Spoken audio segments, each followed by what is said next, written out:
Good afternoon, everybody. I'm Dr. Pratik Tambe, Chairperson for the Amox Endocrinology Committee. A warm welcome to today's program, which is one in a continuing series in what we call key issues in obstetrics and gynecology. We have three eminent stalwarts in OB/GYN who will be speaking to us today on diverse topics which are of practical day-to-day importance. But before we begin today's program and the scientific proceedings, I would like to express my gratitude to the Amox office bearers. Next slide, please. Our president, Dr. Nandita Palshetkar, Madam is the current president of Amox. She's also served as the president of the Mumbai Society, FOXY, and IAG in the past. We're looking forward to her taking over as the president of ISAR very soon, probably early next year. And I'd like to express my gratitude to Madam for always being there for us as a guiding light and for supporting all our academic activities. Thank you so much. Next slide, please. I would also like to express my gratitude to Dr. Arun Nayak. Sir is the secretary of Amox and he's a fantastic vaginal surgeon and somebody on the front lines of the COVID pandemic. He has, to his credit, several different traveling fellowships and international awards. Thank you so much, sir, for blessing our academic activities. Next slide, please. At this stage, I'd like to also express my gratitude to the ICOG chairperson, Dr. Uday Thanawala, the secretary of ICOG, Dr. Ashok Kumar, for granting us ICOG credit points for all of our events, including today's event, which is accredited with one ICOG credit point. Next slide, please. It's my proud privilege to welcome Dr. Rajendra Singh Pardeshi, sir. Sir is the vice president of Amox and he has served also as the vice president of FOXY in the past, incidentally when Dr. Nandita Palshetkar was the president of FOXY. He has the unique distinction of winning several awards at AICOG conferences, a record which will probably never be equaled in the modern era. And we thank sir for being here for our event today. As always, he's there punctual, on time, and he listens to us and gives us a lot of words of wisdom. Thank you, sir, for gracing the occasion. Next slide, please. I would also like to thank Dr. Rohan Palchetkar. Sir is the second joint secretary of Amox and also the joint treasurer of the Maharashtra chapter of IAG, managing committee member of the MSR and the Mumbai Society. Won several awards both at the Mumbai Society as well as FOXY level, and we thank him for taking time out from his schedule to be with us. Next slide, please.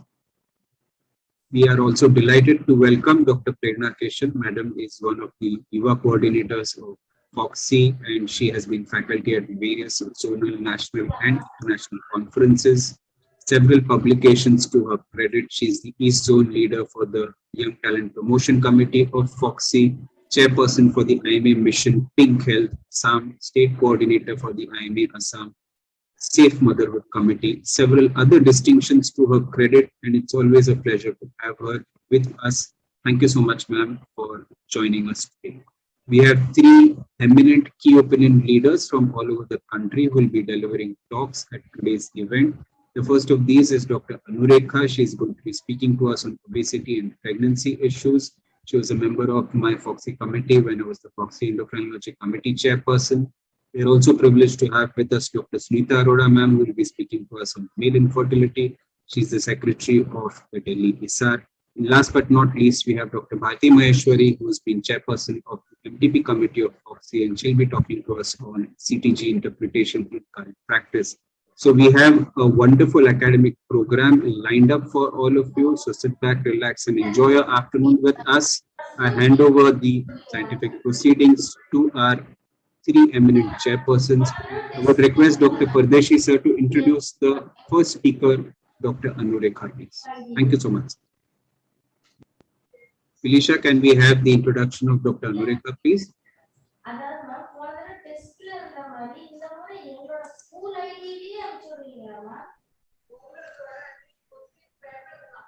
So, very good afternoon. Very good afternoon to all the esteemed faculty. Can you hang on, Anurekha? You will need to be introduced first by Dr. Pardeshi. Sir, you are muted. Can you please unmute? Yeah. Hello. Is it okay? Yes, sir, we can hear you. Please go ahead.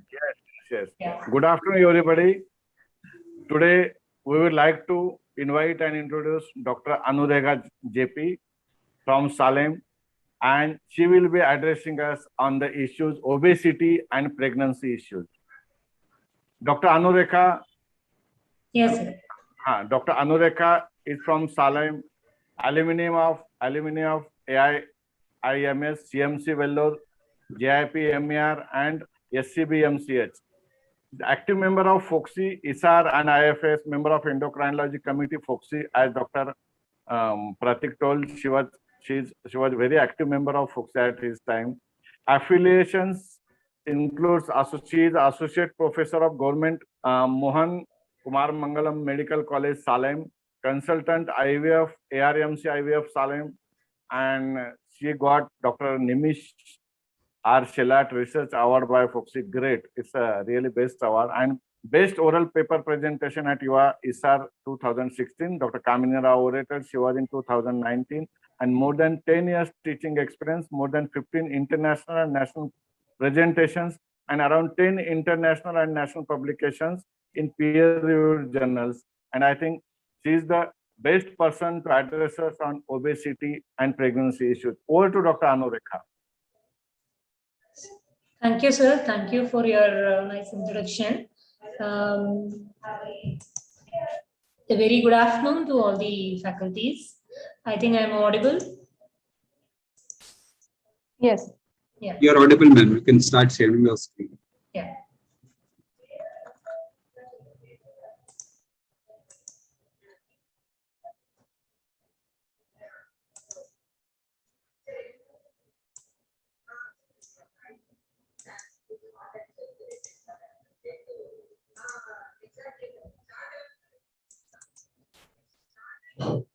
Let's use only this one.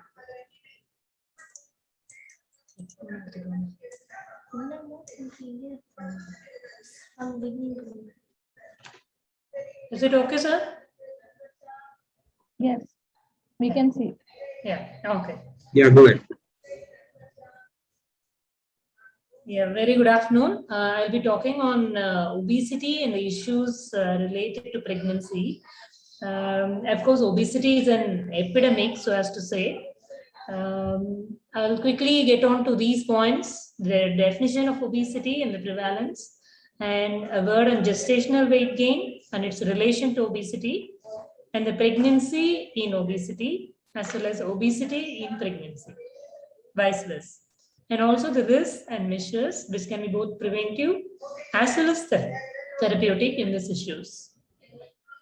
So coming to the definition of obesity, we all know this. A patient with a normal BMI is 18.5 to 24.9 kilogram per meter square. And if it is less than 18.5, it is underweight. And if it is more than 25 kilogram per meter square, it is coined as overweight. It's up to 30 kilogram per meter square. It is overweight. And if the BMI is more than 30 kilogram per meter square, it's obesity. And the obesity has its own class or grade. Grade 1 obesity means the BMI is in the range of 30 kilogram per meter square to 34.9. And the class 2 BMI or grade 2, class 2 or grade 2 obesity means the BMI in the range of 35 kilogram per meter square to 39.9 kilogram per meter square. And grade 3 or class 3, which is an extremely obese range, is a BMI of more than 40 kilogram per meter square. So the prevalence of obesity, as I said, it's an epidemic. It is rampanting over the years, and WHO has also rightly coined that around 39% of the adults aged 18 years and above who were in a range of obesity, 18 years and above in a range of overweight in 2016, and 13% had in the BMI in the range of obese in 2016. And this is, as I said, in 2016, it's almost near about 5 years after this. And USA also has its own data of saying that 2/3 of the reproductive age women are in the obese BMI range. And United Kingdom also said that it was more than triple of the persons who are obese in 1980 are being obese in 2000. And as I said, this is data in 2000, and now it's almost 20 years over. And India, with the NFHS 5 data, says that 35 to 40% of the women in 15 to 49 years, reproductive age women, are obese.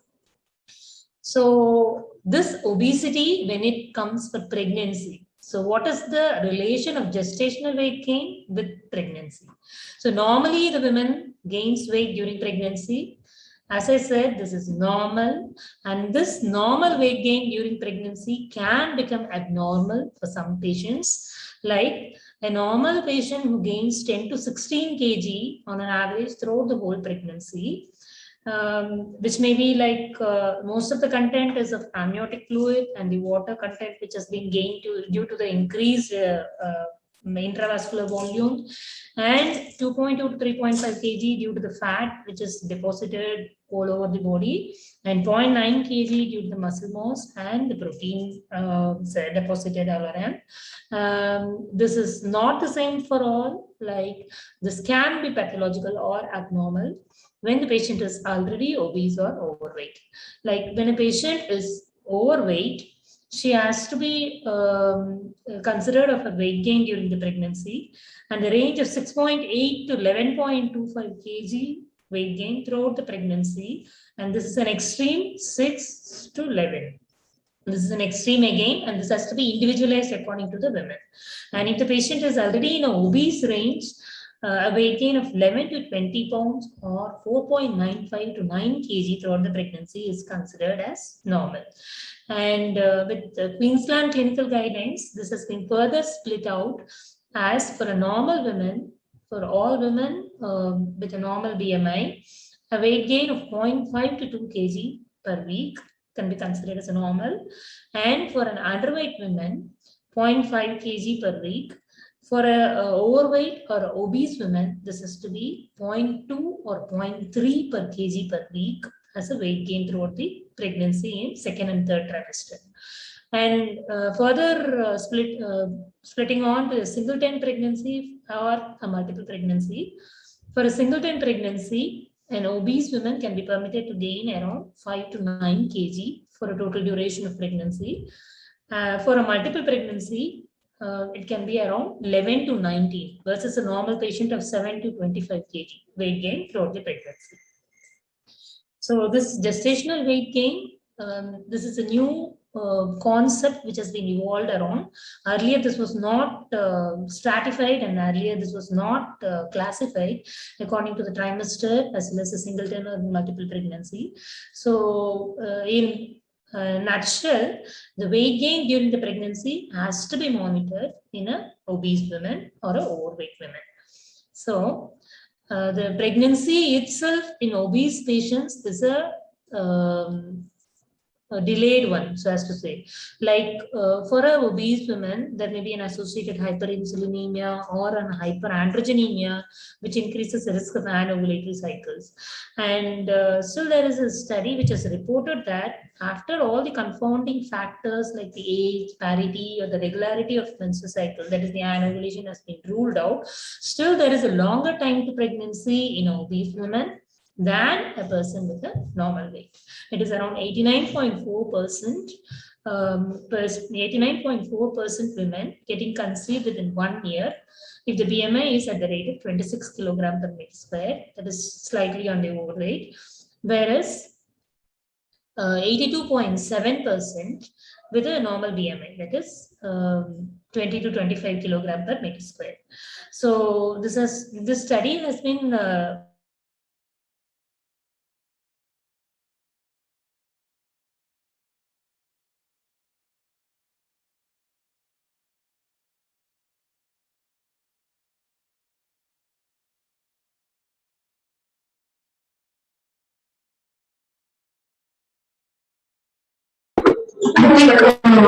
network is wrong.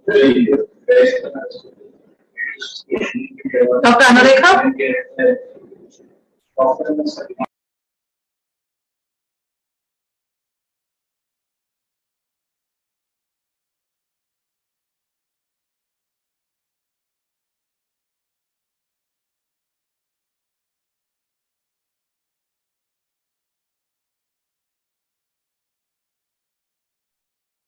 So I think there's an internet glitch. We'll just wait for Dr. Anurekha to join in again.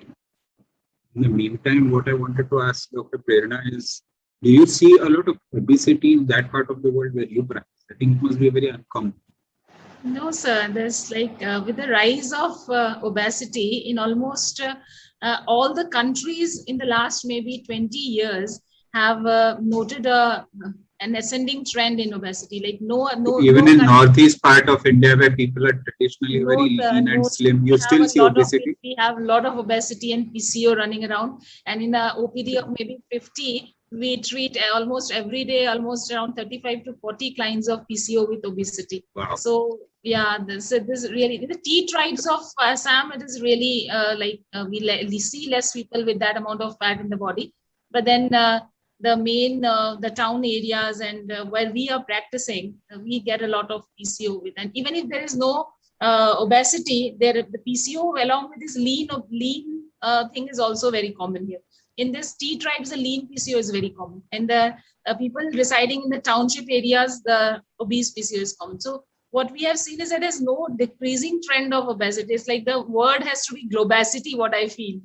The new term has to be coined, that is globacity, because with each increasing year, then right from childhood obesity, we see kids at the age of maybe 1 year, they are almost 14 kilos, 15 kilos. So like, and the parents are quite happy about it, that my kid is growing with. So that is a point where we need to actually manifest and actually concentrate that if these kids are growing in that manner, and the parents are happy that whatever they are eating, whatever they are doing, it's fine. At least kuch to kha raha hai. This should not be the fact. They should cut down on the basic target carbohydrates, so that these are the kids who will actually grow up and become and add to the clan of globacity in the entire universe. They'll also be pre-diabetic. Generational work, what I feel, sir. We need to do a generational work, and only correcting obesity at the adolescent age or in the young adults, or maybe when we are actually very much into it, that okay, we are now putting on so much of weight and we need to reduce that particular point of time. If we concentrate, I don't think that is sufficient. We need to concentrate when it is way back, maybe 20 years down the line, and that will actually fetch us purpose. There's a lot of McDonald's and Domino's that have sprung up even in the northeast part of India. Yes, mushrooming everywhere at every street corner. Lot of it. People are so much into junk. Changing lifestyle is very much, and I think Corona pandemic has increased again in obesity. Yes, sir. Yes, sir. But I think in Assam, I travel quite a lot in Assam or Sikkim or Leh, Ladakh. Obesity is less. I think due to the hilly areas, and they have to do tough work. What is your opinion, Prerna? So T tribes, it is less common because they work day in, day out. The T tribes people, they have less obesity, sir. As per the business class or the people who are concerned, not in the T tribes. And Sikkim is a hilly area, so there maybe because of that constant up and down in that particular area. So definitely. Even by, I think they have to exert, right? Yes. So regular physical exercise is the only solution. This part also, sir, my prescription usually covers that the first point is LSM and the second point is diet. Just cut down 7% of the weight that you have, because it's really rampant, sir. Anyhow, this topic is so much close to our hearts. Every day we are struggling into people not getting that extra inches around their waist, but then we somehow fail to do that. No, you are telling cutting off diet, but I'm as Dr. Pratik told, junk food and other food that you should restrict. But yes, cutting sir. will not. Yes, sir. There. I think, sir, what you and Prerna ma'am are saying is absolutely true, that we need to get in discipline and exercise as a part of daily routine. It cannot be just as a shortcoming or a short-term thing to lose weight. It has to be a part of our daily lifestyle. So as for them to maintain a balanced diet and exercise, that's going to actually lead to the eventual goal that we are looking at. We need to actually explain them the sustainability, the value of sustainability. That is where they actually lose it. They go for 15 days or 20 days to the gym and then they discontinue. And this is the way they usually take up exercise with. So that's a point, a very relevant point. Absolutely, I agree. So Dr. Anurekha has joined back. Yes, sir. I joined back, sir. I think there was some internet glitch. So apologies to the audience, and we will continue with the presentation. Yeah. I'm sorry for all the disturbances. Actually, it was a sudden power cut which has happened. Okay, so now the thing is, I'm resuming here. So this was the thing which I was explaining, that obesity itself is a risk factor leading to delayed pregnancy. And this has been a study which has reported that after ruling out all the confounding factors,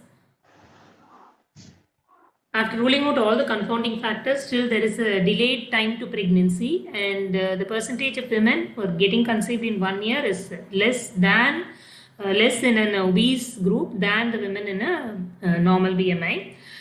So this was the thing which I said, the pregnancy in obesity, and the risk factors which are associated with pre-pregnancy obesity in fetus and maternal course throughout the pregnancy is all well known, but trying to elaborate it with the percentages and risk estimation. So with the fetus, there may be chances of macrosomia and shoulder dystocia, stillbirth, and in-hospital newborn mortality. And for the mother, there is a high risk of preeclampsia, gestational diabetes mellitus, and preterm birth, as well as cesarean delivery. And these all high risk factors are increasing with the BMI, as shown in this table. With the first row, the BMI of 25 kg per meter square, the women had almost 1.9% of macrosomia and 3.8% of shoulder dystocia and 0.3% of stillbirth, which is all in a directly proportionately increasing range with the increasing BMI. And as well as the preeclampsia and gestational diabetes mellitus with a range of like 8% with the normal BMI is raised to almost 3-folds, that is 21.4% with an extremely obese woman. And the gestational diabetes mellitus, which is 6.9% with the 25 kg per meter square BMI, is 16.9. So all the risk factors are almost raised to 3 to 8-folds with an increasing BMI, and it is directly proportional. So this is the thing with the pregnancy when it is associated with the pre-pregnancy obesity. And now coming on to the risk factors and the measures which can be taken. So side by side, we'll have the measures, that is the interventions which can be taken throughout the antepartum, intrapartum, as well as the postpartum period. So with all these risk factors which has been known, there is one more estimation which has been tried. So I would like to show the slide. This is a study which is quite old, published in Australian journal, but still it is a good one. So I'll try to quote this. The thing is, this is a 2012 study, but this is a table which is showing that the percentage of maternal as well as neonatal factors with the underweight women as well as the normal BMI women as well as the overweight and the obese women and extremely obese women also. So this table has nicely depicted the percentage of prevalence of all these risk factors, like the hypertension in pregnancy within 1% incidence or prevalence less than 18.5% BMI has raised to around 5% with the obese women of 30 to 35 kilogram per meter square, and 7% with 35 to 40, and 10% with the extremely obese, that is 40 or more BMI range. And GDM is also raised from 1 to 7 at the end of the table. And diabetes, over diabetes type 1 or type 2, is also raised to 0.2% to 4%. And the spontaneous vaginal birth has been decreasing with the increasing BMI, which is 61% with the underweight women and 54% of the normal BMI women is getting reduced to 44%, 47 to 44% with the obesity range. And assisted birth or a need for incidental delivery also is variously depicted. Like in an underweight woman, it is 13%, and whereas in a normal BMI, it is 13%. But with the obese range, the assisted birth is getting decreased and the operative delivery or the cesarean delivery is getting increased. And neonatal risk factors also, or like the worst factors are getting increased with the increasing BMI, like the perinatal death, stillbirth, neonatal death, macrosomia. Macrosomia has been like from 5% in less than 18.5 to 21% in 40 or more. So, and also the neonatal complications like respiratory distress syndrome and the need for intensive care or mechanical ventilation and neonatal jaundice and hypoglycemia are all the risk factors which get increased with the increasing BMI. So these are all the risk factors. So now I'll quickly go on to the measures which can be taken from pre-pregnancy onwards. So these are the measures which can be taken in the antepartum, right from the pre-pregnancy period. The women should be counseled for the high-risk factors associated with obesity, and also the women should be counseled to have a good nutrition and also to have a behavioral health counseling on a low glycemic load diet, and also try to switch on from gadgets and try to switch on to the daily active period. Like if the woman has been earlier active for around half an hour to 1 hour, try to increase it gradually before she plans for a pregnancy. The tools like food diaries and pedometers can be assisted one. And an option of aspirin with an initial recommendation of 75 milligram once a day right from the pre-pregnancy can help in prevention of preeclampsia, but this is not a guideline recommended one by a randomized control trial also, and this has been recommended only by the experience or practice opinions, and this is not a randomized control trial, but still this is of benefit which has been quoted in RCOG guidelines. And also the women should be counseled to reduce the weight loss between the pregnancies. This is for like if the patient has been obese after the first pregnancy, she should be encouraged to reduce the reduce the weight before she plans for the next pregnancy, and she has to be explained that this will reduce the risk of complications. And also, if the woman is planning for a successful vaginal birth, like VBAC after cesarean section, definitely obesity is a controversial thing, and if she has undergone a bariatric surgery, she should be advised to avoid pregnancy for 12 to 18 months at least after the bariatric surgery, because it will reduce the post-operative complications as well as it reduce the fetal exposure to nutrition deficiency and further risks. Again, I'll be explaining it. And vitamin D supplementation, because obese women are hypothesized to be vitamin D deficient ones. Prophylactic vitamin D supplementation can be an option in obese women planning for pregnancy. And periodic health examinations prior to pregnancy will increase the opportunities. These are like SOGC guidelines, which is the same as RCOG, but still there are certain new things which can be added on. So this has proposed that the women should be encouraged to enter the pregnancy with a BMI of less than 30 kg per meter square, or ideally less than 25 kg within the normal range before planning for pregnancy, and the BMI should always be calculated from the pre-pregnancy height and the weight, and the women should be counseled regarding the nutrition, diet, exercise, then risk factors of the obesity in pregnancy, and also the fetal risk factors has to be counseled, and the facility for carrying the obese women has to be really taken care of. The women also should be undergoing a pre-anesthetic checkup, because they are the persons who are at high risk of airway assessment as well as intravenous assessment, and also the risk of thromboembolism has to be considered, and if the patient has been really in a sedentary lifestyle, consider it right from the pregnancy onwards. So first, when a patient comes for pregnancy, this terminology like a patient who is obese or overweight itself matters in your counseling. Like if you're calling a patient like motu, jo motu hai, next time I think the patient will think whether to meet you or not. So the terminology also matters. So let me revise this. maybe the women experiencing obesity. This is a better term. So if you write a diagnosis with obese women in labor, that is very obvious, and this will often hurt a woman. So instead, we can put as the women experiencing obesity or the women experiencing pregnancy in obesity. So this is still more better, I think. The thing is, first of all, if the patient has been counseled during the pre-pregnancy period, and still you have to encounter a patient with the obese BMI in pregnancy, your hospital pregnancy should be well equipped for the pregnancy care of such patient.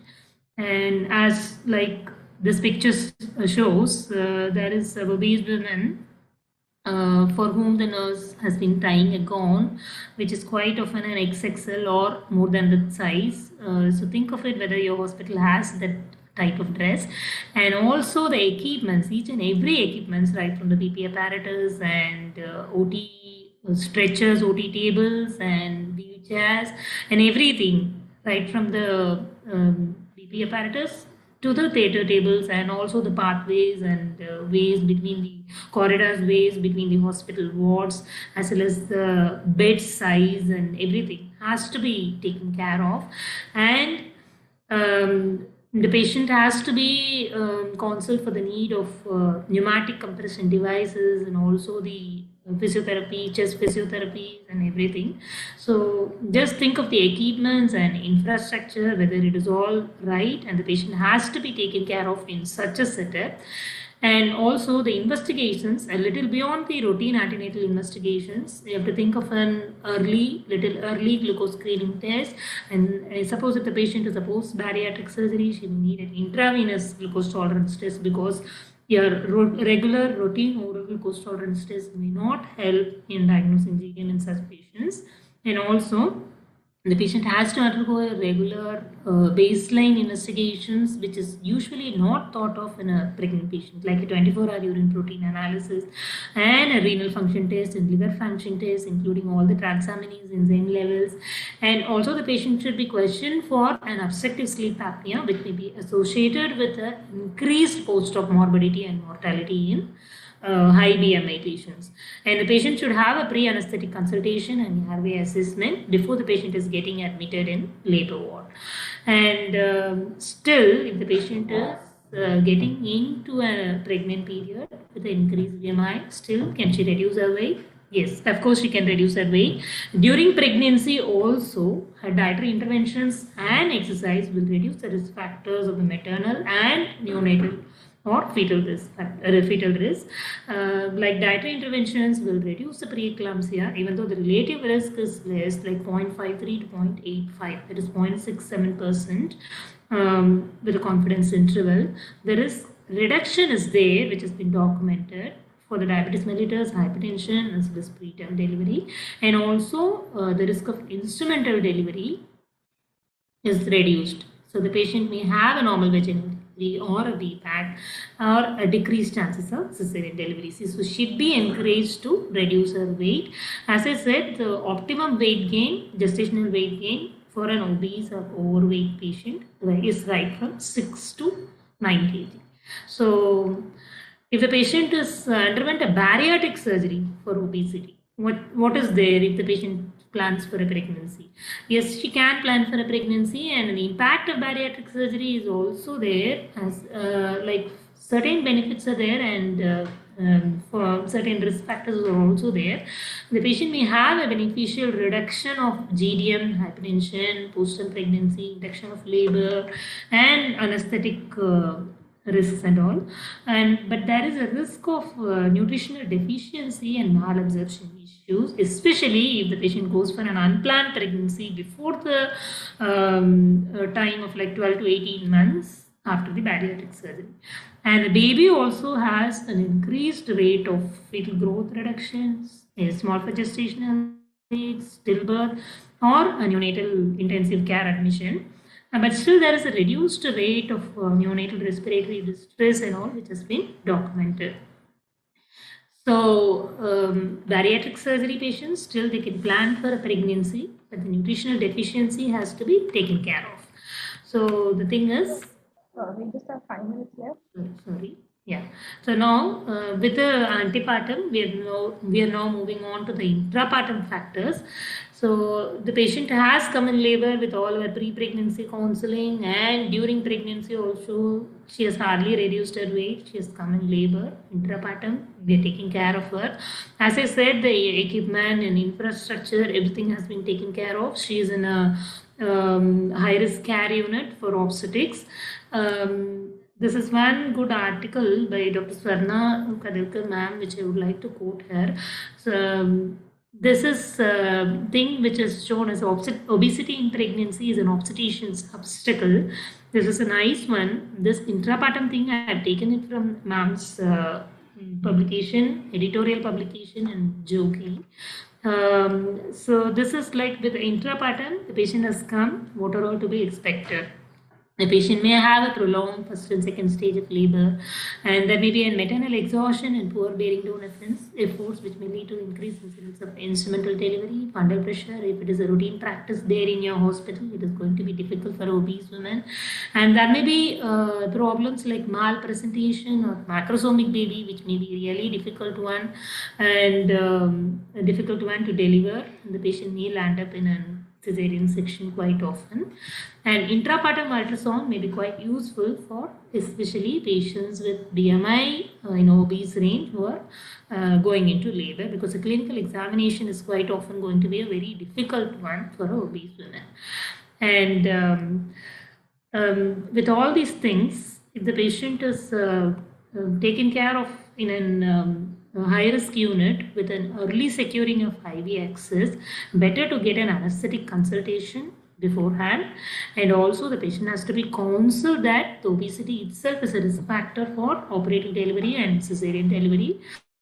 Now, this is a quote that for every 10 kg raise in body weight, there is a 17% increase in cesarean rates. And also the cesarean itself may be a difficult one due to poor exposure, and also the macrosomic baby and malpresentations, and needs an expertise, not living with a junior who is in the duty. And anesthetist also has to be well expertised in the care of high obese, high BMI women, and combined epidural or spinal anesthesia and a modification of surgical technique like use of self-retaining retractors with a proper exposure and illumination will really help you out. And hemostasis has to be achieved promptly and perfectly, which may prevent the wound infection, and subcutaneous drainage can also be considered. If needed, we used to put in like intraperitoneal drain and then a subcutaneous drain and then a muscle plane drain. So 3 drains of various calibers and on various sites.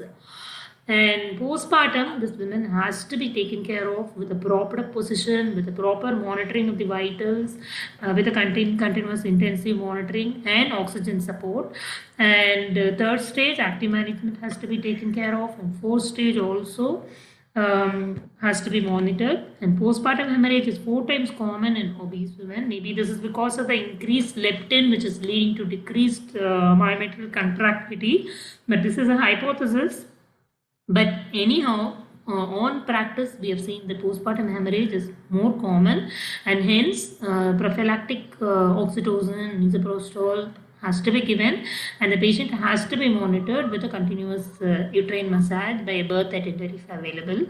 And postpartum thromboprophylaxis, either prophylactically or individualized according to the patient. Like if the patient has gone for an operative delivery, you can still delay it. Otherwise, postpartum thromboprophylaxis early ambulation carries no harm, and elastic stockings has to be given for prevention of DVT, and higher antibiotics and wound care has to be taken care of. And these women also has to be counseled from the pre-pregnancy period onwards for a lactation practice, and lactation should be initiated as early as possible, and the attenders also should be counseled and taught off. And the fetus and offspring, the risk factors and interventions are like interventions, especially it is there with our pediatric colleagues. Try to talk with them beforehand when the patient comes in labor that such a patient is there, and all the risk factors which you have seen antepartum and during pre-pregnancy period. So the pediatricians has to be talk to. And this is one interesting thing. Apart from all these things which I've earlier listed out, like stillbirths or neonatal intensive care admission, respiratory distress, hypoglycemia or hyperglycemia, and jaundice or hyperbilirubinemia in the neonate, this is one interesting thing that the offspring is prone for a lower bone mass in an obese women. So this has been a recent one, as recent as August 2021. So this has to be shown further proven one, and actually most studies are awaited. And also, these are the long-term effects which has been shown in the offspring of an obese woman. Like the offspring is more prone for a risk of obesity, and also poor cognitive performance and neurodevelopmental disorders. So this has been a recent things which is being evaluating and has to be evaluated. So the counseling not only ends with the pre-pregnancy period, and not only goes on with the fetal and neonatal risk factors. So this has to be still pointed out, and this still awaits longer randomized control trials or an evaluation in future. So with all these, I would like to end up my talk that obesity is definitely a high risk factor. It's definitely a preconception risk factor. This has got an impact on the women, on the fetus, and also on the children. And it has to be taken care of in a high-risk obstetric unit with well-equipped and expertise centers. And these patients have to be really counseled regarding the weight reduction, regarding the right diet from the pre-pregnancy period onwards, and the preconceptional counseling also on risk factors associated with obesity in the mother as well as the fetus. As I said, anticipatory analgesic and anesthetic care has to be taken into the plan of management, and intrapartum and postpartum care with a well-equipped facility. And the patient has to be encouraged for a weight reduction in between the pregnancies. Like within 6 months postpartum, there is a high chance the patient may reduce her weight by physiologically also. So she has to be encouraged to reduce the weight. And there is a long-term maternal cardiac risk which is still to be considered, and the patient, if not planning for next pregnancy also, so should be really counseled regarding the high risk factors related to cardiovascular system, and also the high risk of hypertension and over diabetes which may be in a future. And the issues of offspring like poor cognitive performance or neurodevelopmental disorders, these are yet to be decoded, and further studies are awaited. So thank you, sir. I would like to end my thing with one quote. Worry does not empty tomorrow of its sorrow. It empties today of its strength. This is a quote, a beautiful quote by Corrie ten Boom. Thanks for the patient listening. Thank you. Thank you, Dr. Anuradha. It was really an excellent talk. He has explained very nicely the relation of weight gain and gestational age, which is very important. Even relation of weight gain to the lacquer volume, singleton, and pregnancy.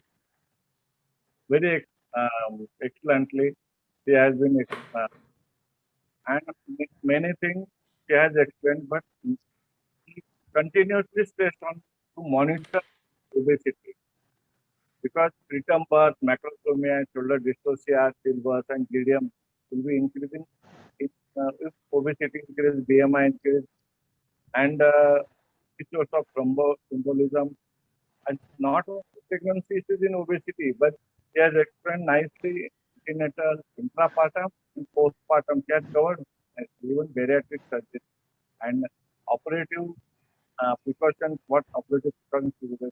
It was really an excellent talk. Thank you so much, Dr. Thank you, sir. Thank you very much, Dr. Pardeshi sir and Dr. Anurekha ma'am. Apologies to the audience for the audiovisual glitch in between owing to an unscheduled power cut. I would like to request our other chairpersons, either Dr. Prerna or Dr. Rohan, to introduce our next speaker of the day, Dr. Sunita Arora. Rohan, are you there? I think he stepped away from the computer for a while. So, Dr. Prerna, you can go ahead. Next speaker for today's afternoon is Dr. Sunita Arora. She is presently designated as a Senior Consultant in Fertility and Gynecology as Course Director for FOXY accredited IUI and ART courses. And she is the Clinical Head of Bloom IVF Center, Fortis La Femme GK2 New Delhi, a formal faculty member of Government Medical College and Hospital, Chandigarh, IVF training from Mount Sinai Hospital, New York, USA, and reviewer for International Journal JRCR, Secretary Delhi Gynae Forum, and many more credits to her basket, and recipient of Wonder Foxy Award 2019. We welcome you, ma'am, for your valuable input. The dais is all yours. Okay, can I share my screen? Yes, ma'am, please go ahead.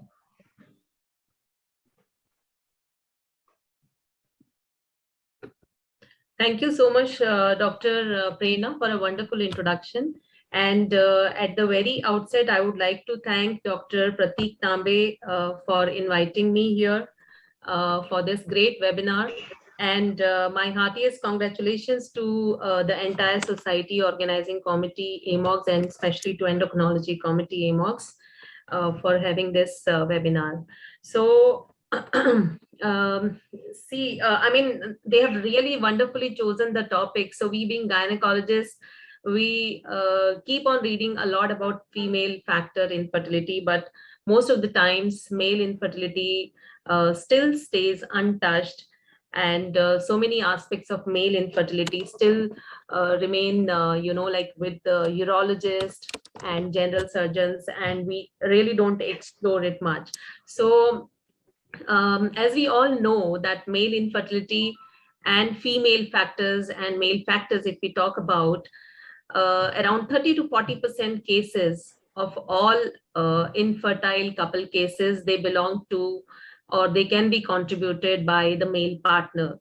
So, but when we further subclassify various factors which lead to male infertility per se, then, this pie chart has clearly shown that around 6% of cases can be because of undescended testes, then infection, trauma, endocrine, immunological causes, environmental causes can be there in as good as 14% cases, varicocele maybe in 28% cases, and quite a lot of patients, they are idiopathic. So 25% of the cases are still, we are not able to find out any cause.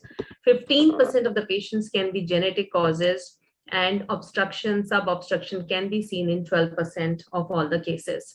So just to touch the base before I move on to the medical management of infertility, I thought because for the benefit of audience, so let's just quickly go through a few basic slides before moving on to the management. So how to go about in a case of male infertility? All of us know that we have to ask about sexual history, personal habits, and the medical history. So as far as medical history is concerned, current medical problems and medications, allergies, erectile function, exposure to high temperature, then surgical history, any history of surgery in the genital area, be it hernia repair or testicular or varicocele surgery, then sexual history, infertility history, social history, including any addictions, then developmental history, degree of virilization, testicular infection, genital trauma, undescended testes, pubertal development. So all these are taken into consideration before we move on to any case which is contributed by the male partner as a case of infertility.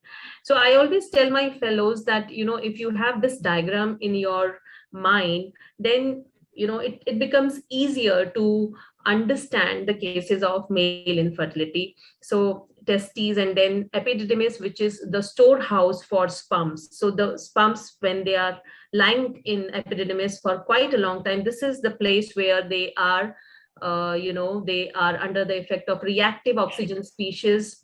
And then there is vas, which is arising from the epididymis, and the widest part is ampulla. And here the seminal vesicles, which are producing or contributing to fructose, and then ejaculatory duct and penile urethra through which the sperm is ejaculated.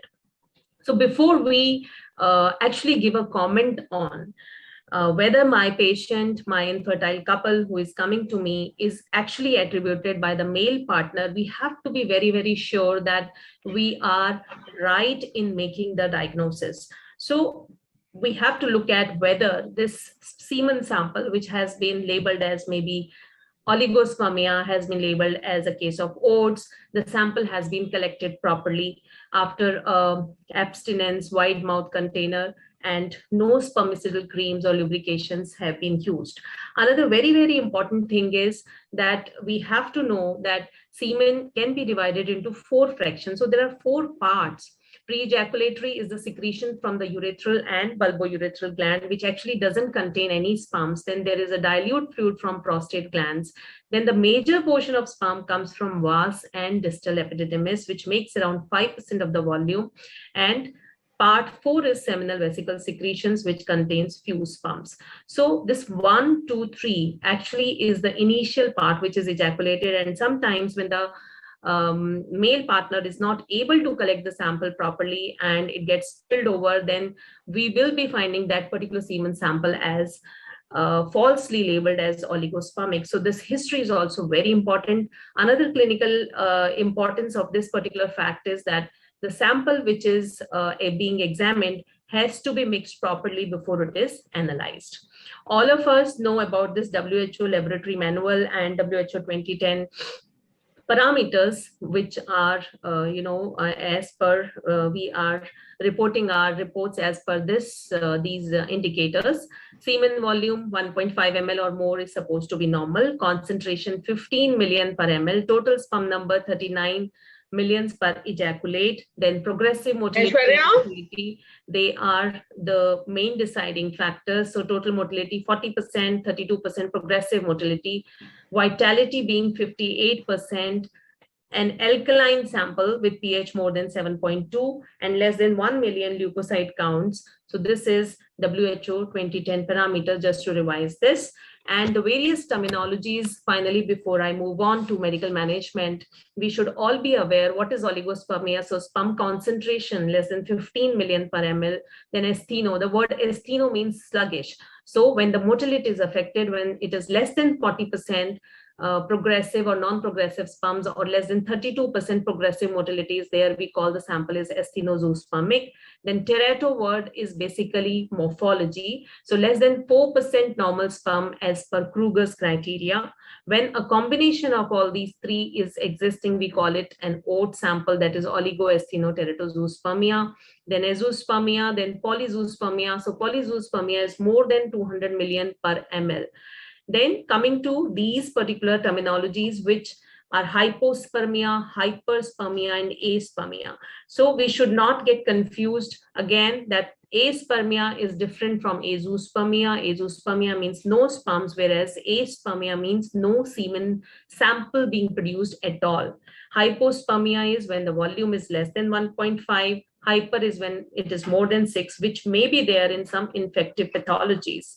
Then pyospermia is when leukocyte count is more than 1 million, hemato is red blood cell, and necrozoospermia is lot of dead sperms. Again, very important thing is one particular male, if you test his samples on 3 different days, even after abstinence, he is going to have different values on different days, and this is normal. So this normal variation which is existing, we should be aware of it. So if a man is coming with 10 million counts and next count is 6 and then 8 and then 18, this is normal. So sometimes, couple gets worried that last time it was 12, now it is showing 8. So we have to counsel the couple that it is quite normal. Then coming to the macroscopic appearance quickly. So appearance we know is white to gray opalescent. Then liquefaction time normal is 15 to 30 minutes. Viscosity normal is smooth and watery. Low volume is less than 1.5 ml. And the clinical importance is that when the semen volume is low, the vaginal acidity cannot be neutralized and the sperms, they die in vagina itself. Whereas when the high semen volume is there, that's more than 6 ml by definition, then the sperms may get diluted and high semen volume may suggest some infections like prostatitis and all. Then the normal pH, it has to be more than 7.2. Then a word about retrograde ejaculation. We all know that this entity does exist and does create a problem in cases where there is a neuropathy, especially in diabetic patients. All of us must have seen patient does give a history that after masturbating or after having sex, the color of urine is turbid and whitish. So if this kind of a history is being given, then it indicates towards retrograde ejaculation. And this is about, how what important points are there in examination. We have to look for androgenization, then stigmatas of some syndromes like Kalman syndrome and all. I'll be coming to that.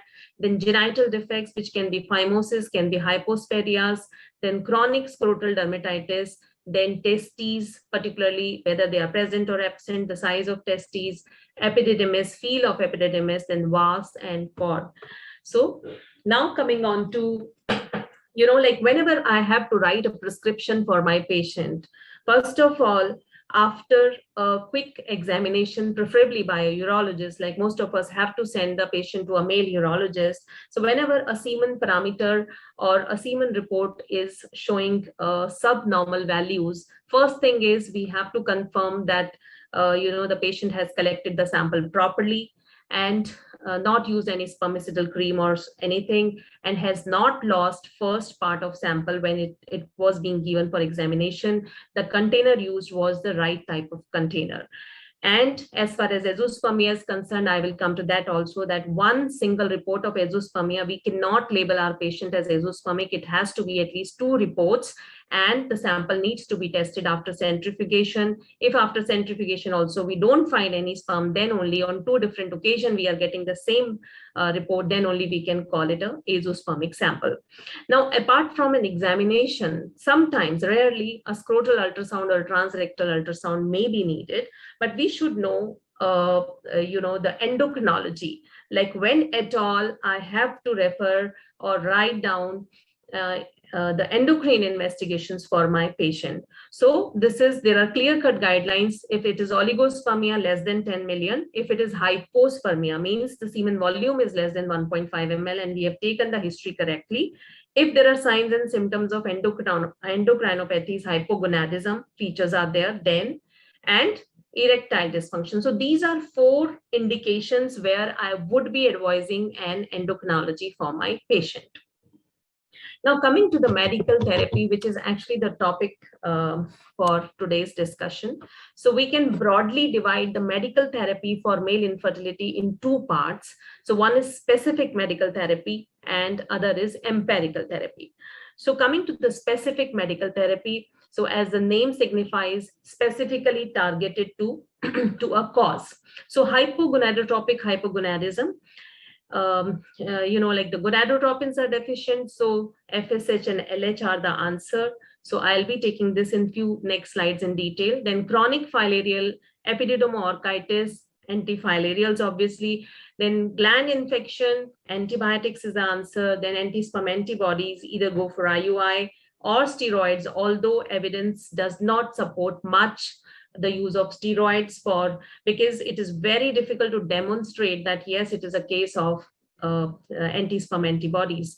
Then any fungal dermatitis, antifungal topical cream. So the principles of medical therapy is we have to know that all drug therapy, if especially it is in the form of hormones, or even if I'm using empirical therapy, it is to be aimed to be used at least for 3 months, because it is stimulating spermatogenesis, and spermatogenesis in men takes around 74 days from spermatogonia to spermiation, and another 10 to 14 days for sperms to pass from seminiferous tubules to ejaculate. So that's why a long-term therapy is usually indicated.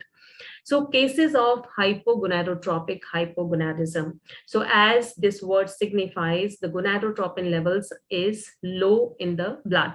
So testicular function impairment secondary to gonadotropin deficiency. It may be due to congenital causes. It may be due to acquired causes, acting selectively on FSH-LH secretion also. Then pathology may lie in pituitary or it may lie in hypothalamus. So Kalman syndrome, isolated FSH deficiency, isolated LH deficiency, all of these, they come under hypogonadotropic hypogonadism. So coming to the Kallmann syndrome, it is characterized by lack of pulsatile release. See, GnRH is always released in a pulsatile fashion. So it is lack of pulsatile release of GnRH with associated features of hypoosmia or anosmia, because the eighth nerve is also affected in this syndrome. Then low FSH, LH, and testosterone levels, but there is a normal prolactin. So these are the features which suggest Kallmann syndrome. So treatment for restoration of fertility will involve either pulsatile GnRH, because we know that is lacking in the body, or gonadotropin therapy. So this is theoretically the answer is either pulsatile GnRH or gonadotropin. But what is the practical problem? Practical problem is, although GnRH pulsatile therapy is more physiological, but it's cumbersome to be used, it is more expensive. That's why gonadotropin therapy is actually preferred for hypogonadotropic hypogonadism. Then there can be isolated LH deficiency. So it is characterized by low levels of testosterone and circulating LH levels. Some degree of spermatogenesis may be present in such cases, and as we know that HCG has got LH-like activity, so they usually respond to HCG therapy. Then sometimes there may be cases of isolated FSH deficiency, which is characterized by normally virilized males with sperm counts ranging from oligospermia to azoospermia. Then acquired form of gonadotropin deficiency can be as a result of pituitary or hypothalamic lesions like tumors and infections.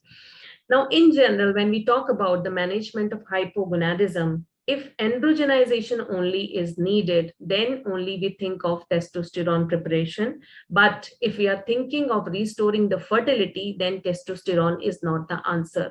This should be a clear take-home message for all my audience, that testosterone is not an answer if I am looking at improving the fertility of my patient. It will only produce androgenization. Otherwise, if I'm looking at fertility, then either HCG or HMG is the answer. So hypogonadotropic hypogonadism, as we just discussed, GnRH pulsatile administration, but as it is not very practical, so gonadotropins. And hypergonadotropic hypogonadism, as the name is signifying, already FSH, LH levels in the body are high. There is no point giving gonadotropin to such cases. They are clearly indicated for a surgical management and ICSI. So surgical management, if we say, so that there we mean maybe TESI or micro-TESI for such patients. Now, as we just mentioned, that testosterone particularly will not target the fertility improvement. It will only cause androgenization. And whenever androgenization is indicated, injectable testosterone is preferred over oral testosterone. Why? Because the absorption issue. The testosterone, whenever it is given as oral tablets, it requires a lot of fatty diet to be given to facilitate the absorption, which is actually practically very difficult. So if at all, in any situation, testosterone is preferred, it is usually injectable testosterone which is given. And when we are looking at fertility, then start with HCG 2000 international units subcutaneous twice weekly for 3 to 4 months, or combine HCG with HMG, which can be 150 to 225 international unit twice to thrice weekly for around 6 to 24 months, and never less than 3 months. And also very important to understand that spermatogenesis usually will be achieved with HCG done if testicular volume is more than 8 cc, and it has definitely no role in undescended testes. Now, severe systemic disorders also can lead to hypogonadotropic hypogonadism because of long-standing illnesses. So it includes liver disorders, chronic renal failure, hematological disorders, or any illness with significant weight loss, which may lead to hypogonadotropic hypogonadism. Then, if the case is diagnosed as a case of hyperprolactinemia leading on to affected sperm counts, it can be microadenoma or macroadenoma also. Then the answer may be, depending upon whether it is macro or micro, maybe surgical or medical. So whenever we are looking at medical treatment, so either cabergoline or bromocriptine 1.25 milligram per day, and then gradually the doses are increased till when the prolactin levels come back to normal. Whenever we talk of infections in male infertility, obviously antimicrobials is the answer, but sometimes it happens that the the seminology report is again and again repeated as pus cells seen. So one very important thing is that even immature germ cells can be seen. The round cell can also mimic, they also look like pus cells. So that is very important. We have to distinguish whether it is really infection or it is immature germ cells which are being seen. And if it is repeated infection, then definitely we should do a culture sensitivity before we prescribe any antibiotics. But suppose no organism grows and we are sure it is repeated pus cell infection, then the usual therapy is doxycycline, which is given for 3 to 4 weeks. And usually we treat both partners. Not usually, always we have to treat both partners. Now, coming to retrograde ejaculation and medical management. So if I have made a diagnosis of retrograde ejaculation, and how it is to be done is, whenever there is a doubt, we are supposed to alkalinize the urine, and that can be done by giving syrup alcohol maybe a day prior. We are asking our patient to come for sample collection. So 3 to 4 times a day, patient takes alcohol syrup, or even soda bicarb can be used. So the idea is we have to alkalinize the urine before patient comes for examination of urine and semen. And next day, patient comes in the OPD and passes urine, first sample of urine. After that, patient is asked to collect the semen sample after masturbation. And immediately after collecting the semen sample, a wide jar is given to collect the urine sample, which is centrifuged to look for sperms in the palate. And these sperms can be used. We have done, I've done a case where I've used the sample, the sperms from the alkalinized urine sample for ICSI, and we could make the patient pregnant. But if we talk about the retrograde ejaculation and medical management, then literature does say about some drugs which are sympathomimetic, like alpha agonist or pseudoephedrine 120 milligram per day, and then trying for converting retrograde into antigrade ejaculation. Dr. Now, a few Sumita, important points. Sorry, we have 5 minutes left. Okay, sure, I'll wind it up first. So with normal FSH, clomiphene, letrozole, gonadotropin do not stimulate spermatogenesis. For hypogonadotropic hypogonadism, treatment of choice would be gonadotropins.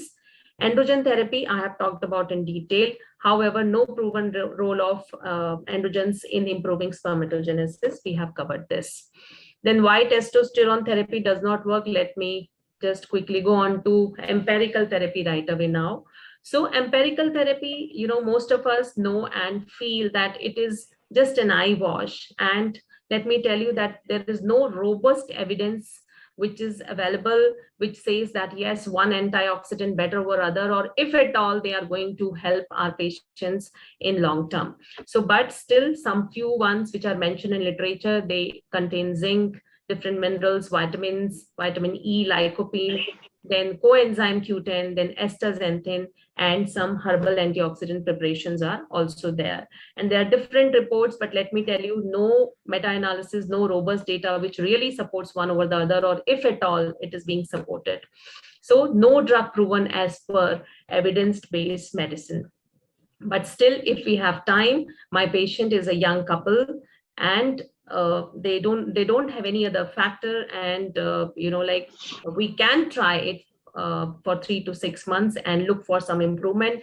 But if the couple is already trying for long, the sperm counts are too subnormal, then it is better not to waste time on empirical therapy and straight away guide the patient towards ART. Now, free radicals in the body, whenever they are in excess, they are supposed to produce reactive oxygen species and hence affect the sperm quality. And there are some drugs which are reported in literature, but again, no robust data. So coenzyme Q10 is one which is supposed to be associated with improving the cases of male infertility. And they say that the reduced CoQ10, ubiquinol, is better than other forms of CoQ10. And there is some scanty literature supporting this. Apart from ubiquinol, which is advised for 150 milligram per day for 3 to 6 months, then there is astaxanthin, which has got probably some role, but again, I'll say empirical only, and we have to be very judiciously choosing our empirical treatment, whether at all we want to give it or we do not want to give it, what kind of a case it is. So in selected cases, maybe when we have time and we can explore, we can use them to reduce reactive oxygen species. And there are few, skeptical studies which say that it may improve the pregnancy rates when you are using empirical therapy. Even pentoxifylline and Trental is not being supported in literature, unlike, it is seen to improve the motility of sperms in vitro. In vivo, it doesn't have much role. So I'll be skipping a few slides because we are short of time. In azoospermia, again, we have to be very, very firm in seeing that, yes, we are dealing with the case of azoospermia. So this is important. I'll just take this, that 2 different samples read at 2 different times after centrifugation, then only we can say that, yes, it is azoospermia. And out of all causes, if at all, medical management may help in azoospermia, it is the pre-testicular cause, where there can be endocrine problem, there can be secondary testicular failure. So there may be some role of hormones does exist. Genetic testing, as all of us know, has got a role whenever we are suspecting absent VAS. And when it is a case of non-obstructive azoospermia, we have to go for karyotype and we have to go for Y chromosome microdeletion. Even for DNA integrity testing, whenever the counts are DNA integrity, DNA fragmentation index is more than 27% or so, the results are seen to be poor. So that's another condition where we can try our antioxidants. And but below, after a certain level of DNA fragmentation index, the results, they start becoming poorer, and we have to see whether we have to take help of some other modalities like magnetic assorted sperm selection, MAC therapy, or microfluidics. They may give little bit improvement.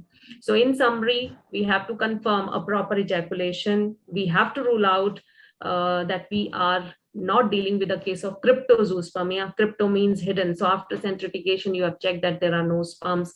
Then FSH and physical examination. These 2 things can give you a lot of clues towards diagnosis, whether this patient fits in for medical management or surgical management. Hormone use, whenever we are using, we have to be very judiciously using. Genetic studies, whenever indicated, we have to do them. And if we feel that medical management is not going to work, we should not be wasting our time and move on to ART. And antioxidants, although there are so many studies, but I'll still say they're all empirical. So to conclude, with normal FSH, clomiphene, letrozole, gonadotropin do not stimulate spermatogenesis. For hypogonadotropic hypogonadism, treatment of choice would be gonadotropins. Androgen therapy, effective in restoring the sexual function and re-establishing secondary sexual characters in men with Leydig cell failure. However, no proven value in improving spermatogenesis. On the contrary, it can actually depress spermatogenesis.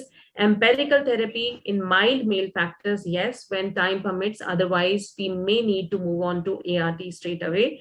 And antioxidants like CoQ10 and astaxanthin may have some role, but further larger studies are needed to support this.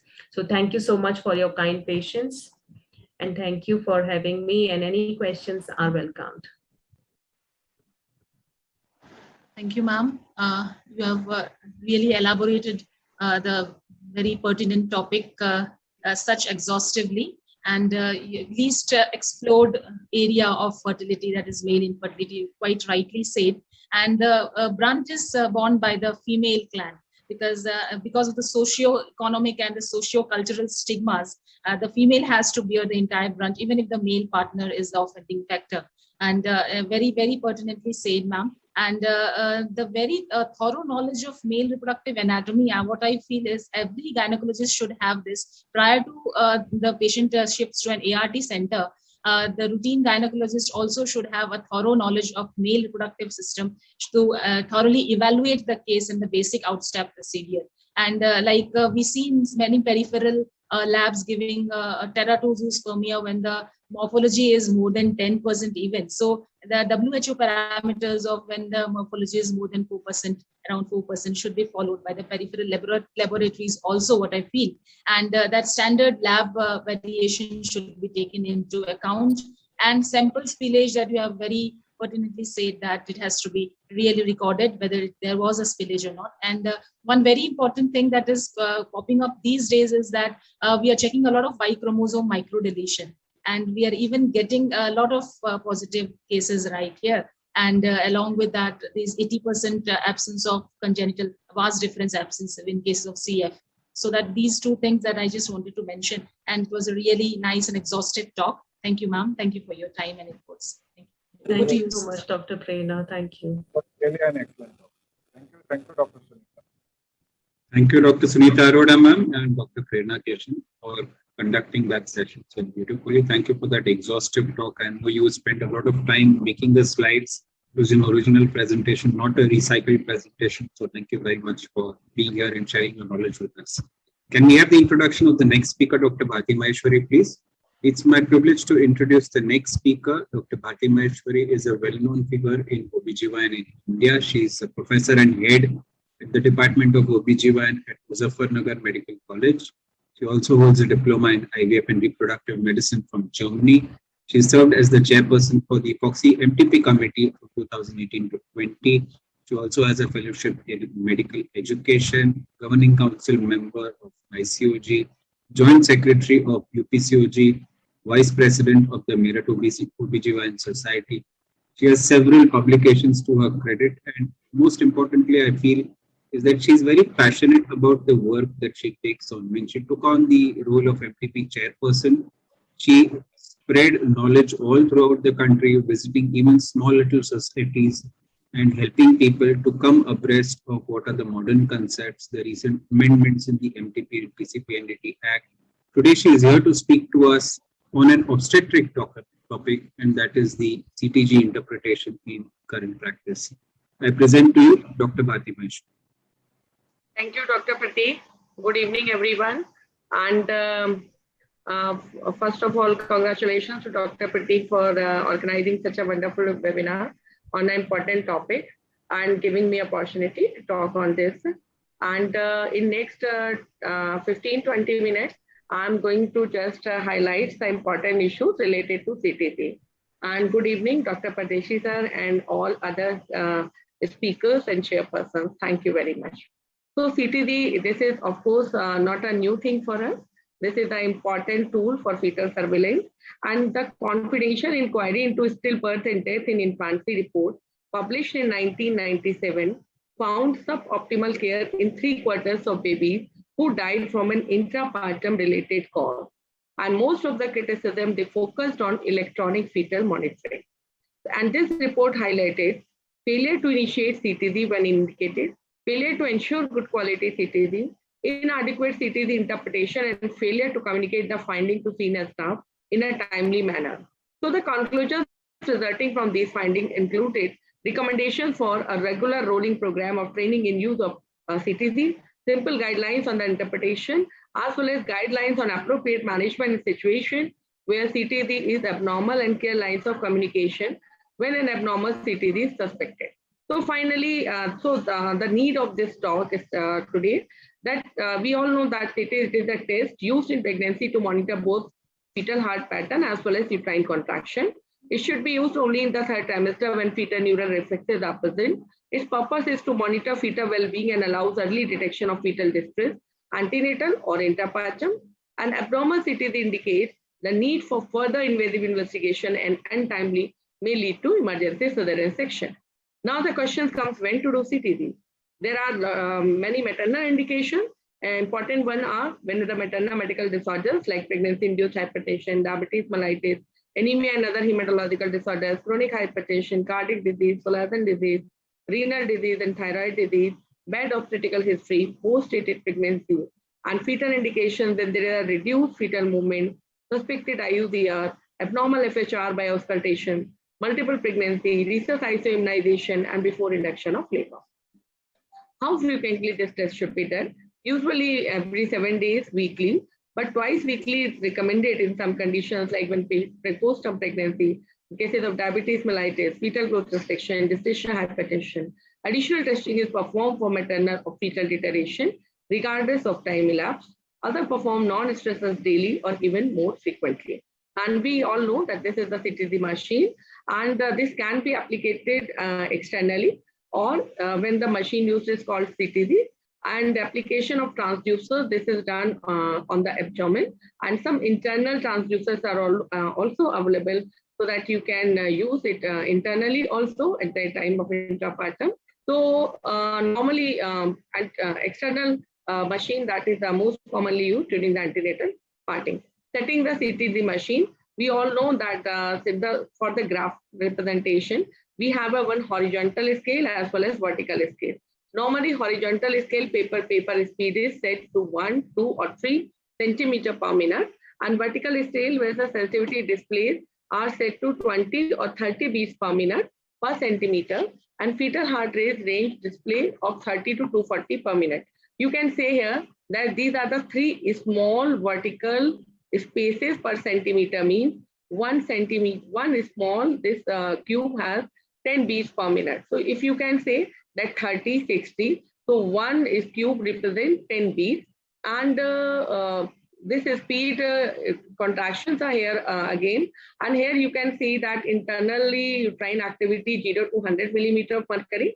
You can say here that there is a mark 0 to 100 millimeter, and external 10 to 100 millimeter of mercury relative limit.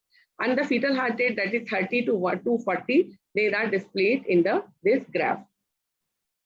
Setting of the CTG machine, fetal heart rate is commonly recorded with paper speed at 1 centimeter per minute compared with 3 centimeter per minute chart recorder. 3 centimeter is the more accurate for abnormality, but 1 centimeter it can also be used. Less paper required, less accurate, so used for screening. One thing is acoustic stimulation test. We all must be familiar about this. This is the provoking acceleration of fetal heart rate. So this acoustic stimulator is positioned on the maternal abdomen, and a stimulus is given for 1 to 2 seconds. It may be repeated up to 3 times. It shortened the average time for non-stress test from 24 to 15 minutes. Now come to the interpretation of CTG. To interpret a CTG, you need a structured method of assessing its various characteristics. The most popular method can be remembered by using the acronym DRC Bravado. DR, it indicates defined risk, C, contraction, BRA, baseline heart rate, V, variability, A for acceleration, D for deceleration, and O for overall impression. So we have to interpret CTG according to all these points. And what is the defined risk? First point is DR, that is a defined risk. You first need to assess if this pregnancy is high risk or low risk. This is important as it gives more context to the CTG reading. If pregnancy is high risk, your threshold for intervening may be low H. And what are the high risk pregnancies? We all know those who are having the critical complications like multiple gestation, post-dated pregnancy, previous cesarean, IUCR, premature rupture of membrane, congenital malformation, oxytocin induction or augmentation of labor pre-eclampsia, maternal medical illness like gestation, diabetes, hypertension, asthma. Other risk factors, no prenatal care, smoking, and drug abuse. Then the second thing, so that comes the C, that is a contraction. So whenever you are evaluating the CTG, you have to mention all these things. Any high risk factors in this pregnancy present or not? If yes, then what is? Then comes to the contraction, and you have to record the number of contractions present in a 10-minute period. Each big square is equal to 1 minute. So by taking this CTG, you can see that each big square means this one big square. This is 1 minute. So these are the 10 minutes means 10 square. 1, 2, 3, 4, 5, 6, 7, 8, 9, 10. You can say that these are the from here to here, there are 10 squares. So means there's the 10 minutes. And in the 10 minutes, you can see this is a 1 contraction, this is a small contraction, and this is a 2 contraction. So 2 contractions in 10 minutes. So by this interpretation, you can find out the contractions in 10 minutes. Individual contractions are seen as a peak on the part of the CTG monitoring uterine activity. You should assess contraction for the following: duration as well as intensity both. Then come to DRC, then BRA means baseline rate of fetal heart rate. Fetal heart. So the baseline rate is the average heart rate of the fetus in a 10-minute window. You can see here that in the 10 minutes, you have to see that what is the basal fetal heart rate. Look at the CTG and assess what the average heart rate has been over the last 10 minutes. Ignore any acceleration or deceleration. A normal heart rate is between 120 to 160 per minute. So there is a range of 60 to 240 fetal heart rate, and you have to see that where in the 10 minutes, where the at what heart rate the maximum tracing is lying on. So if it is, you can see here that is the 140, and you have to leave all oscillation and deceleration, then you can find out the basal fetal heart rate. Then when it is increased more than 160, and when if it is more than less than 120, it is called bradycardia. So these are important. You can find out the possible probabilities if it is more than 160, that it could be fetal hypoxia, chorioamnionitis, hyperthyroidism, fetal or maternal anemia, or fetal tachyarrhythmia. And if it is less than 120, that could be mild bradycardia, meaning post-dated pregnancy, occipito-posterior or transverse position, severe prolonged bradycardia, where less than 80 beats per minute for more than 3 minutes. It indicates severe hypoxia. So always the bradycardia, the duration of the bradycardia is also important. And prolonged cord, it could be in the prolonged cord compression, cord prolapse, epidural and spinal anesthesia, maternal seizure, rapid fetal descent. So it is a cause of tachybradycardia. So whenever such things are there like bradycardia, so you can change the posture of the patient. So sometimes there is a prolonged cord compression or cord prolapse, it can be changed.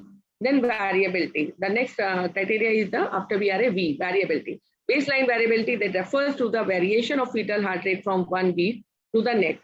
So variability occurs as the result of the interaction between the nervous system, chemoreceptors, baroreceptors, and cardiac responsiveness. So therefore, it is a good indicator of how healthy the fetus is at the time. This is because a healthy fetus will constantly be adapting its heart rate to respond to changes in its environment. Normal variability is between 10 to 25 beats per minute. To calculate variability, you look at how much the peak centers of the heart rate will deviate from the baseline fetal heart rate. So like once you have seen that your baseline fetal heart rate 140, here you have to see that how much ups and downs, like how much the flexibility with the baseline fetal heart rate. So here you can see that this is the variability 15 beats. You can see the 20 beats. Average variability is 20. Reassuring when variability is more than 5 beats per minute. Non-reassuring if it is less than 5 or between 40 and continuously for 40 minutes. Reduced variability. You can see the picture when the variability would be reduced, picture would be like this. So it is mainly, sometimes it is when fetus is sleeping. So this should last no longer than 40 minutes. And you can use acoustic stimulation test also to confirm. And then fetal acidosis due to hypoxia, more likely plate oscillation is also present. Fetal tachycardia. There are some drugs which can cause a reduced variability like opiates, benzodiazepine, methyl dopers, magnesium sulfate. Prematurity. Variability is reduced at earlier gestation. Congenital heart abnormalities. And now come to the A, bravado. A means oscillation. Oscillation are an abrupt increase in baseline heart rate of more than 15 beats per minute for more than 15 seconds, and students is reassuring. So please remember this 15, more than 15 seconds and more than 15 beats, this is important criteria. Antenatal, there should be at least 2 oscillation every 15 minutes. So whenever you are seeing the tracing, you see that if there are 2 oscillation, it is of course assuring. And oscillation occurring alongside uterine contraction is a sign of a healthy fetus. Like when there is a uterine contraction, simultaneously there is oscillation, means a good sign. However, the absence of oscillation with an otherwise normal CTD is of uncertain significance. Now come to the deceleration. Deceleration are an abrupt decrease in baseline fetal heart rate of again more than 15 beats per minute for more than 15 seconds. There are a number of different types of deceleration, each with varying significance. Early deceleration, variable deceleration, late deceleration, prolonged deceleration, and sinusoidal prolonged. And these timing is related to the contraction.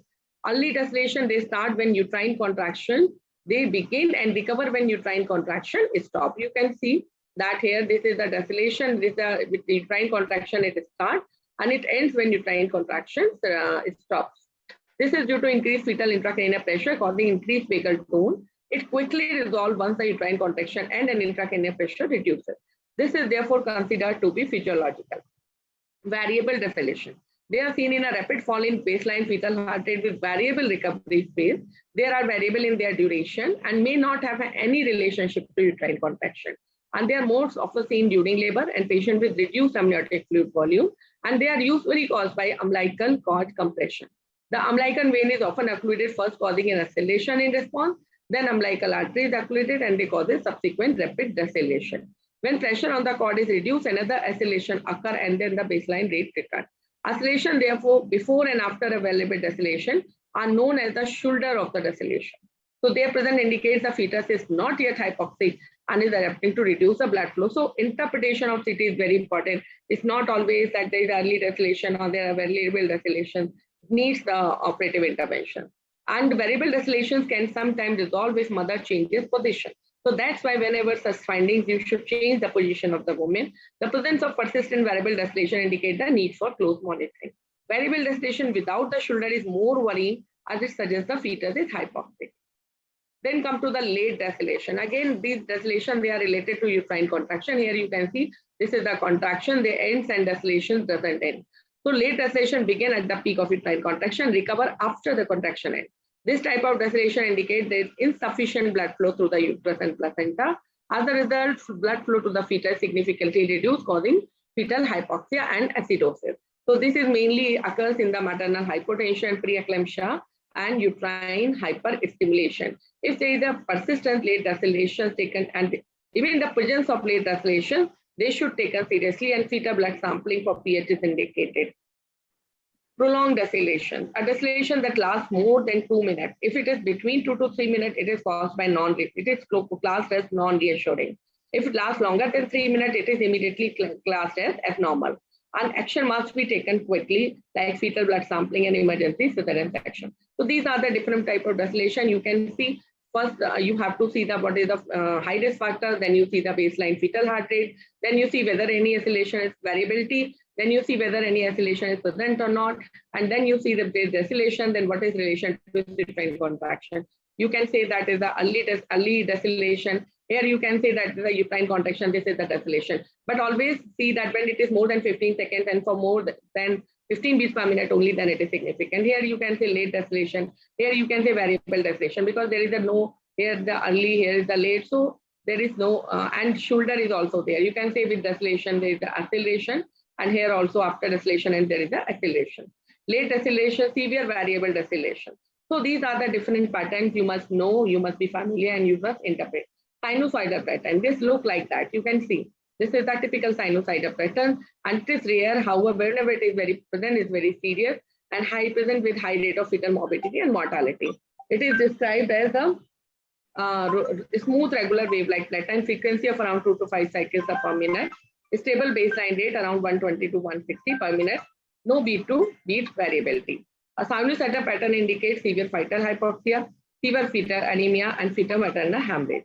Immediate seizure section is indicated, and for this kind of pattern, outcome is usually poor. Overall impression. So once you have assessed all aspects of CTG, you need to give your overall impression. The overall impression can be described as either reassuring, suspicious, or pathological. The overall impression is determined by how many of the CTG features were either reassuring, non-reassuring, or abnormal. The NICE guideline demonstrates how to decide which category a CTG fall into. A normal CTG is when all 4 features are classified as reassuring. Suspicious CTG when one feature is classified as non-reassuring, while the remaining features are reassuring. And 3 means pathological CTG. It is said when the more than 2 features, they are non-reassuring, and more than 1 feature classified as abnormal. So this is overall impression. You can see reassuring, non-reassuring, and abnormal. You make the by seeing the CTG, you make the findings, and then you see where your basal fetal heart rate is, what is the variability, what is the desolation, and what is the oscillation. On the basis of this, you classify your findings as reassuring, non-reassuring, or abnormal. So intrapartum fetal monitoring, monitoring uncomplicated pregnancy for a woman, according to NICE 2007 guidelines, uncomplicated pregnancy for a woman who is healthy and has an otherwise uncomplicated pregnancy, intermittent auscultation should be offered and recommended in labor to monitor fetal well-being using Doppler or Pinard. In the active stage of labor, intermittent auscultations should occur after a contraction for a minimum of 50 seconds and at least every 15 minutes in the first stage, every 5 minutes in the second stage. The maternal pulse should be palpated if fetal heart rate abnormality detected to differentiate the 2 heart rate. Dr. Tullo. Continuous fetal monitoring in low-risk women, the indications are significant or light meconium stain like a abnormal fetal heart rate detected by intermittent auscultation, maternal pyrexia, and fresh bleeding or developing in labor, oxytocin used in augmentation. Raghav ji का phone आ रहा था, बता दो उनको 3-5 minute में call करेंगे. And then continuous EFM in low risk moments. Evaluation, there was a borderline evidence that continuous EFM were more likely to have an instrumental pulse compared with the auscultation group, although there was no evidence of differences in augmentation, perinatal mortality, and other neonatal morbidity. These are in the last, there's the 1 or 2 situations, and there's an example of the clear interpretation of CTD. Like this is the real situation when a mother with history of previous cesarean section was admitted in labor and had continuous CTD monitoring and an epidural. The CTD became difficult to interpret with a with a difficult interpret with a suspected high baseline and variable deceleration. The anal examination was performed and cervix was 9 centimeters dilated. After 1 hour, it was noted that the topograph was not recording the uterine contraction and that they were no longer palpable abdominally. After discussion with the consultant, the decision was made to commence an intravenous oxytocin infusion. When delay in the second stage of labor was diagnosed, a decision was made to increase oxytocin dose in preparation for a trial of instrumental delivery in theater. This was discussed and agreed by the consultant obstetrician. The CTD was described as a reassuring, and however, in retrospective review, the maternal heart rate was 120, and it seems likely that CTD was recording the maternal rather than fetal pulse. The obstetric registrar performed a forceps delivery of stillborn infant, and this was followed by fresh vaginal bleeding, which persisted after the repair of the perineal tear. The consultant attended, and when the mother started to complain of shoulder tip pain, the possibility of uterine rupture was considered, and a second consultant was called, and laparotomy was done and found uterine rupture. So the conclusion from this case was that the highlights the need to be alert to the other aspect of the CTD, like the topograph. So uterine contraction is also very important. It's not like that we have to see only variability, acceleration, and deceleration. This is also very important part. And had the sudden loss of contraction in a mother with a previous C-section has to be considered more thoroughly. And the diagnosis of rupture may have been made earlier, preventing the outcome. In the same way, in the second case, when a mother attended with a history of pink vaginal discharge and contractions, continuous CTD demonstrated a prolonged deceleration. A mother was transferred to the theater. The fetal heart rate recovered, and she was transferred to delivery room with a plan to perform ARM and deceleration if deceleration persisted. After a further deceleration, ARM was also done at 4 centimeter dilatation, revealing thick mucinum. The fetal heart became difficult to monitor. An attempt to place a fetal scalp electrode lasted more than 30 minutes. When a second CTD machine was used, it also failed to record the fetal heart. Eventually, the obstetric registrar was asked to perform an ultrasound.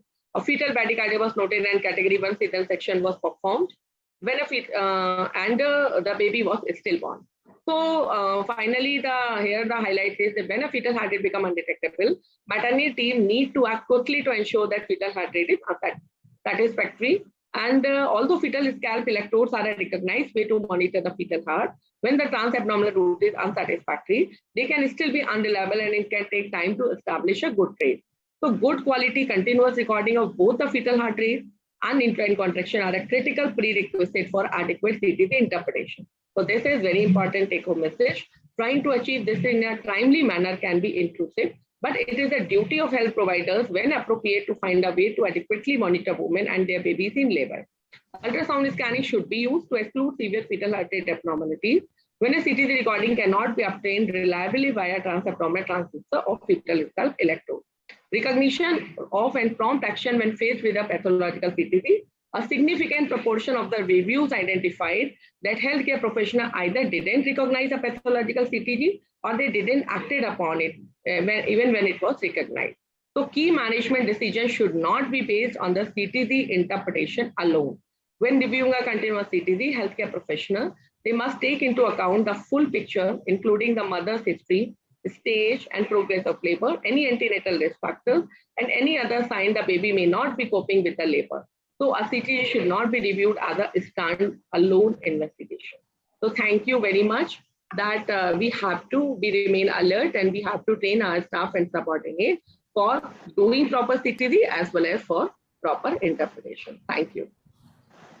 Thank you, ma'am. Thank you very much, Dr. Bharti Maheshwari, ma'am, for an excellent talk on cardiotopography and the current issues surrounding it. I think one of the later slides in your presentation mentioned very clearly, the problem is not that we over-investigate. The problem is that we do CTG, but we don't do it where it is required, And when we do see an abnormal CTG, we don't always act. And that is why the entire procedure, or I can say the investigation itself, falls into disrepute, because we don't act in a timely fashion. That leads to issues, that leads to complications. Thank you for highlighting the different problems and how we are supposed to interpret CTG. We don't see any questions so far from the audience. We've had 3 excellent talks by 3 wonderful speakers. We have an audience of nearly 650 people who are logged in right across Maharashtra and the rest of India for this wonderful CME. Dr. Prerna, any thoughts on the proceedings so far? Dr. Rajendra Singh Pardeshi sir has excused himself because he had an emergency patient, and Dr. Rohan is washed up for a cesarean. So let's have Dr. Prerna's thoughts. Thank you, Bharti ma'am, for such a wonderful and elaborate talk. A very simple thing that I want to highlight out here is that when the woman is progressing normally in labor, that is, she is dilating 2 centimeters in every 4 hours, and the paramedical staff or the nursing staff says that, okay, she is having a suspicious or a pathological or a non-reassuring CTG findings. And that particular point of time, you're not supposed to jump onto a conclusion that the fetus is hypoxic. We need to reassess ourselves. That is a key. With so much of rising obstetric medico-legal litigations towards us, we need to take it into our hands that we are interpreting the CTG findings on ourselves, not depending on the paramedical or the nursing staff. That is a very important issue. And another very important thing that we need to tell them in particular detail, we need to train them that what is a sinusoidal pattern. That is that is where the most hypoxic features and the most acidotic features, and that is where the prognosis is very poor. So this is where they should act promptly, that even at night 2 a.m. that sinusoidal pattern comes, so that we take immediate action, as Dr. Pratik has said, that we fail to judge it and then we fail to take the right action in the right particular time. So that is a very important issue. And apart from that, we do very less fetal blood sampling in our area, but then what I feel that should also be promoted, and 7.2 pH should be the target range to prevent any HIE and have features having encephalopathic prognosis. So that is a very important thing that we as obstetrician, to prevent those medico-legal litigations, should take up with the FBS and check whether the fetal is acidotic while in utero. So it's a very important thing that I want to highlight. And regarding one more, Dr. Anurekha, she also had presented a very elaborate on obesity. This is something which is very close to my heart. And one very important thing that I want to say in that particular talk is that, Dr. Anurekha, you have highlighted one very, very small thing very beautifully, that we don't need to tell the client or write in her prescription that she is obese grade 1, grade 2, grade 3. We need to tell her that she is experiencing obesity. So it's a very beautiful thing that without hurting her emotions, we can counsel her pre-pregnancy that, okay, you have a lot of maybe fetal and maternal outcome that is poor if you are still obese, and you carry on with this obesity in pregnancy with so much of advancing age and ART techniques and so much of rising incidence of GDM and PET. We need to counsel her that, okay, you are experiencing obesity, so please take care of it. So it's a very important, very small word, but I will rather follow in my clinical practice from today onwards. And the next very important pertinent issue with Dr. Sunita is that we need to counsel the male counterpart for thorough treatment. That is where they actually lapse. They will come once or twice for the treatment, and then if we ask them to take those gonadotropin injections, that, okay, testosterone, we are not, as ma'am has already said, that testosterone should not be prescribed for the fertility part. It can be prescribed for the other end of the era. But then we need to counsel the male counterpart in this particular aspect that, okay, please come for treatment. These are something which are actually treatable and tackable. So don't feel that you are important. So this is a very important thing that socio-culturally we need to actually address upon. That is all that I want to say. Thank you, Dr. Prerna, for an excellent summary of all the talks. I think Dr. Anurekha fully illustrated how pregnancy affects obesity and how obesity affects pregnancy. Also, in today's world, it's important to be politically correct. It's necessary to be non-judgmental, to be sensitive to patients' feelings. And as she pointed out, if you call somebody motu or obese, obviously they're not going to come back to the same obstetrician gynecologist the next time because their feelings have been hurt. I think Dr. Sunita Arora also beautifully highlighted the various different issues which lead to male infertility. We often feel that oligoestrogen paratogospermia is the be all and the end all in male infertility, but there are so many other issues, including genetic problems, Carmen syndrome, the rarer conditions like CBA, VD. You also have issues like retrograde ejaculation, aspermia. All of these she beautifully covered in her presentation. She also highlighted the importance of prescribing the correct antioxidant therapy at the right time, avoiding testosterone, especially where the FSH levels and the testosterone levels may not have been done. And in an evidence-based fashion, sometimes the administration of coenzyme Q10, astaxanthin, and other antioxidants may derive some benefit if given for an appropriate period of time.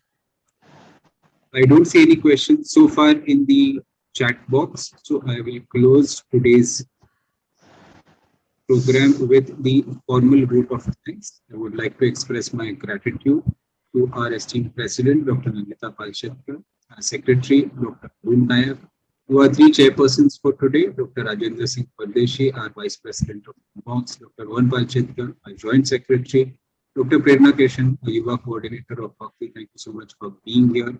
And as I said, three wonderful talks by Dr. Rekha Salem, Dr. Sunita Arora, who is the Secretary of Delhi ISR, and Dr. Martin Vishnu, Chairperson for the Boxing MPP Committee. I'd also like to thank our academic partners, Science Integra, who have been there in the background, Subhu Session and Felicia, who is here today.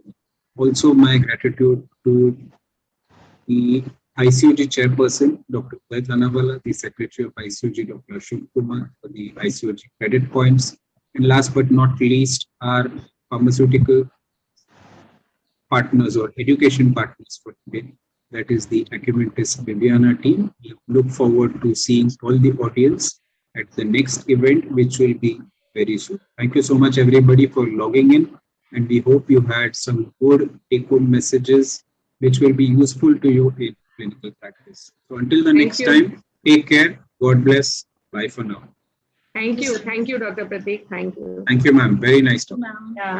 Yeah. Thank you, sir. Thank you for the opportunity. Thank you. Thank you, Anurekha. Yeah. Thank you so And much. thank you, Prerna. I have heard you first time here. Right? Nicely, you have summarized everything. So very good.